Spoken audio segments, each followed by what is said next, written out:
Lakini Faisal Salum ana uwezo wa kuja kuchezea Simba, na atakapo kuja Simba anapata namba katika first 11, na ndio mchezaji mmoja tunamhitaji kwa sababu anahitaji mafanikio. Sawa sawa. Hii tukifanikiwa kuchukua shirikisho, yeye anatakiwa aje aisaidie Simba, aisaidie timu yake ya Tanzania kwenda kuchukua klabu bingwa. Lakini kwa ahadi hizi ambazo ameziweka Jairuti, wengine wanasema haziwezi kutekelezeka. Kwako unaona zinatekelezeka kweli? Hayo ni maneno ya upande wa pili. Huu mkataba unawauma sana. Sawa sawa. Mtu anampa ahadi mkewe. Wewe mtu wa nyumba jirani unasema yule mwanamume hawezi kutekeleza kwa mkewe, yanakuhusu. Yanakuhusu. Umejuaje kama hawezi kutekeleza? Yanakuhusu. Hii yetu sisi na Jairuti. Kwa sababu wanasema hivyo mengi ashasemwa kama hayo, lakini hajawahi kufanyika. Sio kwa Jairuti, huyu aliyokuja sasa hivi mkweli. Kwa sababu unaposema mengi amesemwa, kama upande wa pili. Sawa sawa. Mtu anasema kiongozi, rais anasema kama yeye nitafanya hivi. Uwezo huo anao wa kufanya hicho kitu. Yeye mwenyewe ataka hela. Yeye mwenyewe amekuja pale kuchuma.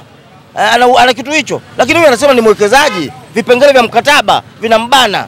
Kwa sababu wale wanaozungumza hivyo hawana vipengele vya mkataba. Huwa wanaongea tu. Huyu tayari vipengele vya mkataba kisheria vinambana. Maka asipofanya vitu tutavunja mkataba. Atakuwa kavunja mkataba. Kwa hiyo atekeleze mkataba wake ili atekeleze vile vipengele vilivyowekwa ndani ya mkataba. Sawa sawa. Ndani ya mkataba atekeleze.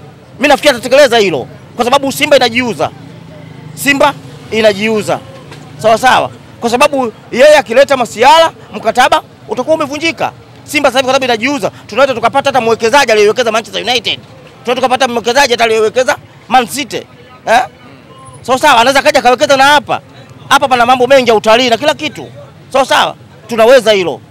Mzee Malinyi, Jairuti wamekuja kwa sababu ya jezi, lakini ukiangalia wengi wamekuwa wakizungumza kila msimu quality ya jezi za Simba Sports Club zimekuwa kidogo hairidhishi na kile kiwango cha fedha ambazo mashabiki wanatoa. Kwa huyu Jairuti amesema brandi Simba watavaa brandi moja, brandi kubwa kutoka Italia, lakini katika kuangalia brandi ya kutoka Italia pale imeonekana ni jezi za Kappa.